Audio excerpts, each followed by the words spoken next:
Hello everyone. This is Jean. I'm sorry, I've been away for quite a bit of time because I had COVID.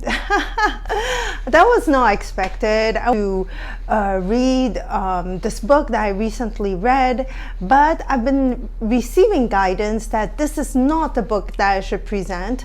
But if ever you are interested, it's called The Dance of Intimacy by Harriet Lerner. But anyways, long story short is I got COVID and I did not know. I got super sick and I was on a trip.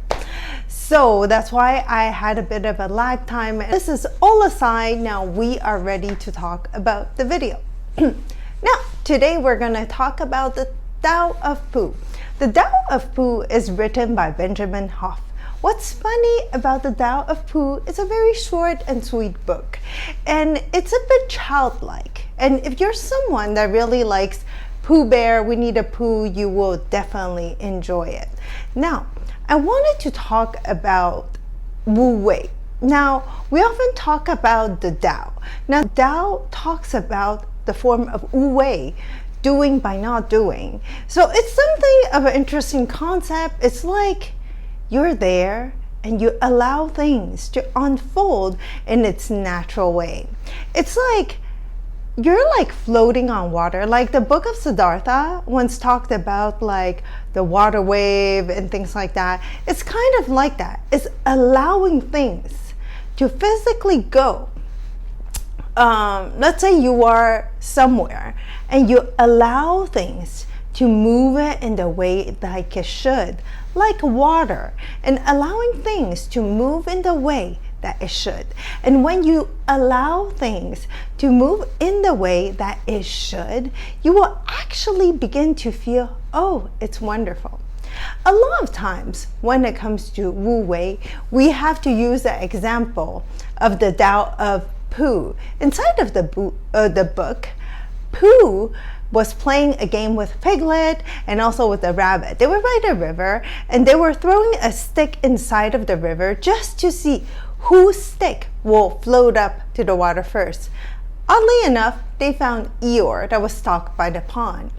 And Eeyore was really exasperated. He couldn't get out of the pond. So everyone was thinking about throwing rocks at him. But Pooh just directly took a biggest rock that he could find, and he was just gonna put it down on the river. Now Rabbit was very fanatical and he was like, oh yeah, let me guide you on how to do it. But Pooh just said, okay, and he just dropped it inside of the riverbank. Within a few seconds, Eeyore disappeared. But the next moment, you know, he got saved because of this big rock and left the shore because of Pooh. It means that he doesn't really think about a lot of specific conception. He just lets his intuition guide him. Just like when he was stuck and he was lost with Piglet. And they were lost, but he just said, I know when I'm very still, I could find my 12 pots of honey that's sitting at home. I just let the intuition guide me. So a lot of times, to be this way is to be Wu Wei, to the art of not doing, which is going to unfold in its way. And a lot of things that he also talked about is a lot of times we have flaws. We have certain flaws and we don't appreciate ourselves. And a lot of time we will try to change it. But the fact about this is we should not try to change it, because with life's experience, we will change, we will evolve, and a lot of experience might actually dissolve that kind of flaw that we have. Or maybe that flaw is actually something that you needed, because maybe that flaw is not applicable in this situation, but this flaw maybe whenever in a different situation will be good for you. For example, whenever you are forgetful, but one day you forgot your wallet at home, and because of this you missed a bus and that bus had a crash, for example. So sometimes you cannot see everything as a bad thing.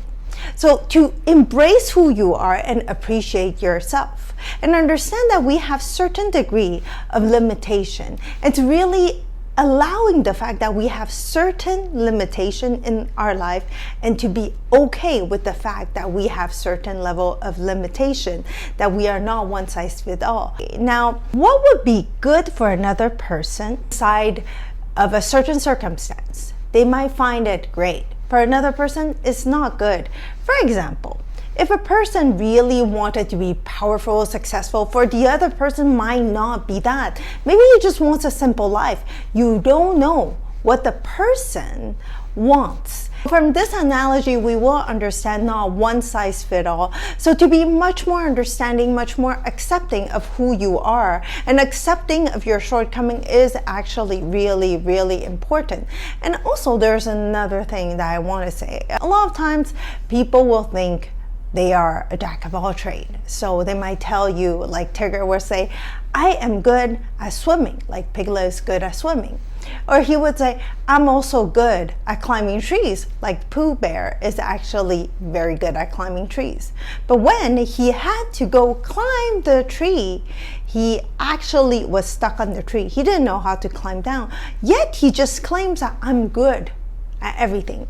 So to understand that you have a certain limitation, but to also understand you also have your qualities, just like Tigger is very, very good at finding direction and he never gets lost. To understand you have a certain level of shortcoming, but you also have great talent. To accept your talent, just like the ugly duckling that did not know it had a lot of great talent until one day they discovered the ugly duckling was a swan. And this is all I wanted to share with you guys. So I hope I'll see you next week. Bye bye for now.